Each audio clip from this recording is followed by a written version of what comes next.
नमस्कार, आप देख रहे हैं एनएमएफ न्यूज और मैं हूं आपके साथ शाफनी पटनायक। महाराष्ट्र से एक वीडियो सोशल मीडिया पर काफी ज्यादा वायरल हो रहा है। इस वीडियो में एक मुस्लिम महिला नजर आ रही है। ये महिला नफरती बोल देते हुए भी सुनाई दे रही है।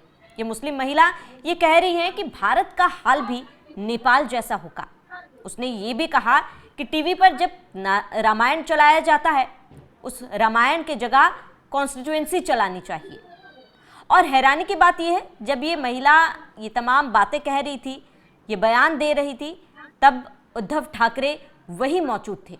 लेकिन उद्धव ठाकरे ने ना इस महिला को रोका, ना ऐसे बयान पर कोई भी टिप्पणी की, जिस पर सोशल मीडिया में कई सारी प्रतिक्रियाएं भी सामने आ रही हैं। इसी वीडियो पर हम चर्चा करेंगे, लेकिन उससे पहले ये महिला कह क्या रही है, जरा वो सुनते हैं। भारत देश है, कुछ दिनों तो से अपना हाल बिल्कुल नेपाल की तरह होने वाला है। अरे मैं तो कहती हूँ रामायण के जगह पर टीवी पर संविधान बताना चाहिए, ताकि लोगों को समझ में आए कि क्या सही है और क्या गलत है। वो अपने खुद के फैसले। तो सुना आपने किस तरीके से महिला कह रही कि भारत का हाल नेपाल की तरह हो जाएगा। किस तर्ज पर कह रही है, किस बिहाफ पर कह रही है, ये बड़ा सवाल है। इस पर चर्चा करेंगे। मेरे साथ वरिष्ठ पत्रकार पंकज प्रसून जी जुड़े हुए हैं। पंकज जी, महिला को सुना आपने, क्यों कह रही है ऐसा? और सबसे हैरान की बात, उद्धव ठाकरे वहीं मौजूद थे, उन्होंने कुछ भी नहीं कहा। तो सबसे पहली बात कि भारत का हाल नेपाल जैसा होने वाला है इसलिए क्योंकि इन मुसलमानों की पसंद की सरकार नहीं। आज अगर किसी दूसरी पार्टी की सरकार आ जाए तो यही कहते मिलेंगे कि नहीं नहीं, भारत में तो सब कुछ ठीक है, जन्नत है। ये वोट से नहीं हरा सकते, इसलिए हिंसा से हराने की बात कर रहे हैं। और आज की तारीख में आप जितना इस तरह कट्टर आपको मिलेंगे, वो सब यही कहेंगे कि एक बार तो मारपीट हो ही जानी चाहिए, ख्वाहिश है इनकी। लेकिन हो नहीं पा रहा है क्योंकि इनको पता है कि देश में जो मौजूदा सरकार है, अगर इन्होंने तोड़फोड़ शुरू की तो उसके बाद इनका क्या होगा, इनको अच्छी तरह उस बात की जानकारी है। दूसरी बात ये कह रही है कि टीवी पे रामायण नहीं चलाना चाहिए, संविधान चलाना चाहिए। चला लो मस्जिदों के माइकों से 5 बार संविधान, कोई रोकने जाएगा तब ना। क्या है, लाउड स्पीकर लगा रहता है, रोज संविधान सिखाओ। मैं गारंटी के साथ कह सकता हूं कि इस महिला को संविधान का प्रियम्बल तक पता नहीं होगा। आप इसको कहीं से पकड़ के लाइए और मैं पूछता हूं कि भारत का संविधान, इसको कुछ नहीं मालूम होगा। ये संविधान इनके लिए एक नारा है, जानकारी नहीं है संविधान की। बस संविधान की आड़ लेकर अपनी कुंठा निकालनी है कि मेरे मन में जो विष है तो वो संविधान के आड़ में कैसे निकल रहा है। और ये उद्धव ठाकरे के बारे में बस इतना ही कहूंगा कि सिर्फ इमेजिन कीजिए कि इनके जगह पे बाला साहब ठाकरे होते और कोई मुसलमान खड़ा होकर ये कह रहा होता कि टीवी पे रामायण नहीं चलाना चाहिए। बाला साहब ठाकरे क्या करते उस समय? या कोई अगर कोई ये कहता कि भारत का हाल नेपाल जैसा कर देंगे तो बाला साहब ठाकरे क्या करते? बिल्कुल। इसीलिए हम कहते हैं कि शेर के घर में मेमना पैदा हुआ है। बहुत लोग, और इनके दुर्गति का कारण ही यह है कि बाला साहब ठाकरे नहीं आइए, किसी भी तरह से नहीं। मैं बार बार एक चीज और बोलता हूं कि ये लोग नेपाल जैसा हाल क्यों चाहते हैं, इनकी ख्वाहिश क्यों है? क्योंकि जितने भी दुनिया में जितने भी इस्लामिक कंट्रीज हैं, कहीं भी डेमोक्रेसी नहीं, कहीं भी नहीं। Not even single Islamic countries है डेमोक्रेसी। कहने को नाम के लिए तो पाकिस्तान में है, लेकिन बाकी की जगह पे तो नाम के लिए भी नहीं। तो इस विचारधारा का डेमोक्रेसी से कितना लगाव है, संविधान से कितना लगाव है, ये तो देख ही रहे हैं पूरी दुनिया में। भारत में फलता फूलता लोकतंत्र है। सिर्फ 2 ऐसे लोग हैं जो कहते हैं कि भारत में लोकतंत्र को खतरा है, एक कम्युनिस्ट और दूसरा मुस्लिम। बिल्कुल। ये इत्तेफाक है कि दुनिया में किसी कम्युनिस्ट कंट्री में इस्लाम को पनपने नहीं दिया जाता, दुनिया में किसी कम्युनिस्ट कंट्री को नहीं। आप देखिए चाइना में इस्लाम का क्या हाल है, आप जाके देखिए नॉर्थ कोरिया में, वहां इस्लाम पनपा ले।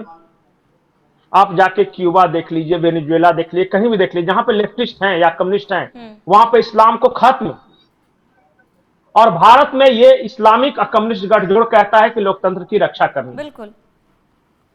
तो किसी कम्युनिस्ट कंट्री में लोकतंत्र नहीं, किसी इस्लामिक कंट्री में लोकतंत्र नहीं।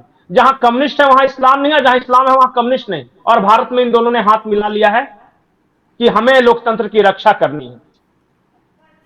ये है, और डेमोक्रेसी की रक्षा के लिए ये सब पंकज जी, आए। मेरा एक सवाल है, क्योंकि आपने शुरुआत में ही कहा कि इस महिला को कॉन्स्टिट्यूएंसी क्या, उसकी प्रियम्बल के बारे में भी जानकारी नहीं होगी। मैं ये कह रही हूँ कि ये महिला को किस मुद्दे पर वो बात कर रही है ये तक भी नहीं पता होगा। उसे कहा गया होगा कि ऐसा बोलिए, ये बयान दीजिए। और दूसरी चीज ये कि रामायण टीवी पर चलाने की बात ये कह रहे हैं, अगर वही कुरान अगर टीवी पर चलाया जाएगा तो क्या यही बयान ये महिलाएं देंगी?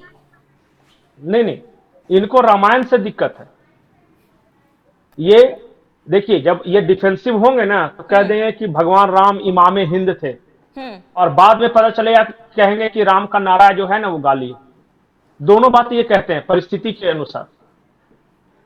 मैं बार बार ये बोलता हूं कि पूरे भगवान राम के जीवन में कभी भी आप देखिएगा तो वो समग्र सोच है, हर किसी के लिए, कभी किसी का बुरा नहीं है। सबसे बड़ा मुस्लिम देश जो दुनिया का है, दुनिया का सबसे बड़ा मुस्लिम देश इंडोनेशिया, वो रामायण को पूजते हैं और वहां हमेशा रामलीला का मंचन होता रहता है। जो सबसे बड़ा मुस्लिम देश है उसके राष्ट्रीय ध्वज पे आप हिंदू प्रतीक चिन्ह देखिएगा। उसका जो एयरलाइंस है वो उसका नाम गरुड़ है, क्योंकि वो सबसे बड़े हैं। जो सबसे गलीच है पाकिस्तानी, वहां से ये कीड़ा आ रहा है। इंडोनेशिया मलेशिया से नहीं आ रहा है या अरब से नहीं आ रहा है, ये ले रहे हैं पाकिस्तान से ले रहे हैं। वो जो रस चूस रहे हैं ना वहां का ये चूस के ये बड़ा हो रहा है। इनकी एक ही ख्वाहिश है कि बहाना कोई भी हो, अंत में गजवाए हिंद होना चाहिए। और वो फिर तोड़ मड़ोड़ कर आपको मैनिपुलेट करके अलग अलग बात ये कहते हैं कि ये आपके यहां जो कमियां हैं उसको उभारेंगे। दलितों के साथ अन्याय हुआ, दलितों के साथ अन्याय हुआ, मंदिरों में नहीं जाने दिया जाता। ये सब ज्यादा कौन कह रहा है पता है? आजकल मुसलमान कह रहे हैं, जबकि इनके यहां औरतों को खुद मस्जिदों में नहीं जाने दिया जाता। ये कोई हिंदू नहीं कह रहा। ये जातिगत जनगणना के बड़े समर्थन में आजकल सारे मुसलमान। अगर यही पलट के पूछ लीजिए कि मुसलमानों की भी जाति का अलग अलग गणना हो जाना चाहिए, क्या बोले कि लाहौल बिला कुवत, क्या बोलते हैं महाराज? आप तो मुसलमानों में ये कर रहे हैं, इंशाल्लाह हम एक हैं, तुम एक हो और हम अलग अलग हैं। ये समझिए। और ये जो महिला कह रही है ना, इनके खुद के अधिकार का ये हालत है कि पति ने इनको बीच गर्मी में काले टेंट में दोपहर में खड़ा करके रखा है। देखिए भाषण दे रही है जेठ की दोपहरी में। लेकिन उद्धव ठाकरे ये इनका अधिकार। हैरानी, उद्धव ठाकरे के बारे में क्या बोलो? नहीं तो मैं तो ये एक बात तो हमेशा बोलता हूं, जब मोहम्मद गौरी ने आक्रमण किया था तो उसका साथ देने वाला भी एक हिंदू ही था। अब इससे ज्यादा मैं कुछ नहीं बोलूंगा। बिल्कुल। मैं आपको क्या लगता है कि सारे हिंदू नाम वाले हिंदू हैं? हिंदू माता की कोख से जन्म लेने वाला क्या हर कोई हिंदू है? हिंदू है, बिल्कुल नहीं है। नाम भले है, कर्म है, लेकिन सोच से विचार से उनको लगता है कि हिंदू अगर आपस में लड़ झगड़ जाए, बट जाए तो मेरा पॉलिटिकल फायदा हो जाएगा, क्योंकि मुसलमान अब तो मुझे एक मुश्त मिल जाएगा। अब हिंदुओं तुम मराठा में लड़ो, तुम ओबीसी में अलग लड़ो, तुम दलित के नाम पे लड़ो, तुम जाति के नाम पे लड़ो। अरे कुछ नहीं तो भाषा के नाम पे तो लड़ जाओ, मराठी या कन्नड़ के नाम पे तो तुम लड़ जाओ, कम से कम कुछ तो आपस में लड़ो यार। तुम एक रहोगे और नेक रहोगे तो हमारा क्या होगा फिर? हमारा तो भाई घोषित लक्ष्य यही है ना कि डिवाइड एंड रूल, बांटो और राज करो। तो अगर महाराष्ट्र का हिंदू एक रहेगा और नेक रहेगा तो उद्धव ठाकरे का क्या होगा? बिल्कुल। इसलिए कहते हैं ये कभी किसी जरांगे को मराठा के नाम पे ले आएंगे, कभी किसी को ओबीसी के नाम पे ले जाएंगे, कभी दलित के नाम पे ले जाएंगे, कभी यही चल रहा है इनका। बिल्कुल। लेकिन एक रहोगे तो नेक रहोगे के नारे के खिलाफ, एक रहोगे तो नेक रहोगे के नारे के खिलाफ ही है ये डिवाइड एंड रूल की पॉलिसी। ठीक है, रामायण पर चुप्पी तो समझ में आता है पंकज जी, लेकिन जब भारत को नेपाल बनाने की बात ये कह रही है कि नेपाल जैसी स्थिति बन जाएगी, उस पर तो कुछ बोलना चाहिए था। उद्धव ठाकरे की है कि चूंकि इनको पता है कि महाराष्ट्र के लोग तो इनको वोट देके 1 नंबर से 4थे नंबर पे पहुंचा दिए। 1 नंबर की पार्टी हुआ करती थी, आज 4th नंबर की पार्टी है। तो इनको पता है कि वहां तो कोई चांस बनता नहीं है। कि चुनाव जीतकर अब तो मुख्यमंत्री बनना दूर है। तो एक उपाय है, अगर मारकाट हो जाए और कोई इस तरह जाके लूट ले, जैसे कि श्रीलंका में राष्ट्रपति भवन को लूट लिया या अपने संसद में आग लगा दिया, तब हमारा कुछ चांस बनता है। बिल्कुल। ये बंदूक की नोक पे सत्ता पाना चाहते हैं और ये कम्युनिस्ट फिलॉसफी है। कम्युनिस्टों का आइडियल वाक्य क्या है पता है? Motto, punchline, the power flows through the barrel of the gun. सत्ता बंदूक की नली से होकर निकलती है और इसलिए ये बंदूक के जोर पे ये सत्ता पाने की कोशिश कर रहे हैं। इसलिए कह रहे हैं कि नेपाल जैसा हाल हो जाएगा तो अफगानिस्तान जैसा हाल हो जाएगा, तो पता नहीं नेपाल, श्रीलंका, बांग्लादेश जैसा हाल हो जाएगा। जब भी बांग्लादेश में हुआ तो कांग्रेस नेताओं ने कहा हाँ बांग्लादेश यहां भी होगा। नेपाल में हुआ, ये विपक्षी नेताओं ने कहा हाँ नेपाल यहां होगा। भारत में कुछ नहीं होने वाला है। भारत में करने की कोशिश करोगे तो यहाँ इतने देशभक्त लोग हैं, इतने देशभक्त लोग हैं कि ऐसी बजाएंगे कि सारी क्रांति घुस जाएगी। इसलिए कोशिश भी मत करना। बिल्कुल, जनता समझदार है। अगर आप इसी तरीके से विभाजनकारी सोच के साथ आप आगे बढ़ेंगे, इसी तरीके की विभाजनकारी सोच अगर आप रखेंगे तो जनता आप हमेशा जवाब देती आई है। और नहीं, एक चीज और, इसको कॉन्स्टिट्यूशन से बहुत ज्यादा प्यार है ना, बोले कि मस्जिदों के लाउड स्पीकर कॉन्स्टिट्यूशन करें, वो नहीं बजाया जाएगा। इसको कॉन्स्टिट्यूशन सीखना है ना। मैं इसको फ्री में एडवाइस दे रहा हूं, फ्री ऑफ कॉस्ट। एक लोकसभा टीवी और राज्यसभा टीवी चलता है, HD क्वालिटी में आता है। ये मोहतरमा चाहे तो रोज बैठ के सुन सकती हैं दिन भर, सारा ज्ञान मिल जाएगा। इनको देखना ही नहीं है, इनको तो कहां जहर है कहां निकल रहा है तो सबको पता ही चल रहा है ना। बिल्कुल।